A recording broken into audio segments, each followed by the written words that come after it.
اہم خبر ہے علی امین گنڈاپور کے خلاف جلاؤ گھیراؤ اور تشدد کا مقدمہ۔ علی امین گنڈاپور کی بعد گرفتاری درخواست سے ضمانت منظور کر لی گئی ہے۔ امین گنڈاپور کو 5000 کے ضمانتی مچلکے جمع کرانے کا حکم دیا گیا ہے۔ انسداد دہشت گردی عدالت کے جج اعجاز بٹر نے فیصلہ سنایا۔ منیر باجوہ ہمارے ساتھ موجود ہیں، مزید ان سے جانیں گے۔ جی منیر، بتائیے گا۔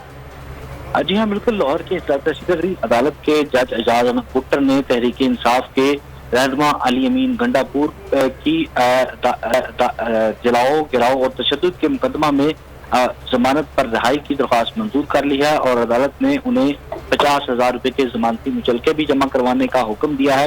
علی امین گنڈاپور کو تھانہ ریسکوس پولیس نے تحریک انصاف کے کارکنوں کو اسلحہ فراہم کرنے اور جلاؤ گراؤ کرنے کے الزام کے تحت گرفتار کیا تھا اور اس کے بعد انہیں عدالت نے تفتیش مکمل ہونے کے بنیاد پر انہیں جوڈیشل ریمانڈ پر جیل بھیجنے کا حکم دیا تھا۔ اس کے بعد تحریک انصاف کے رہنما علی امین گنڈاپور نے ضمانت پر رہائی کی درخواست دائر کرتے ہوئے یہ موقف اختیار کیا تھا کہ کسی بھی ملزم کو بلا جواز جیل میں قید رکھنا اور چلان کے حتمی فیصلے تک انہیں جیل میں قید رکھنا انصاف کے اصولوں کے منافی ہے، لہذا انہیں عدالت رہا کرنے کا حکم دے۔ اس پر عدالت نے پروسیکیوشن اور درخواست گزار کے وکلاء کے تفصیلی دلائل سننے کے بعد علی امین گنڈاپور کو 50,000 روپے کے ضمانتی مچلکے جمع کروانے کا حکم دیتے ہوئے انہیں رہا کرنے کا حکم دیا ہے۔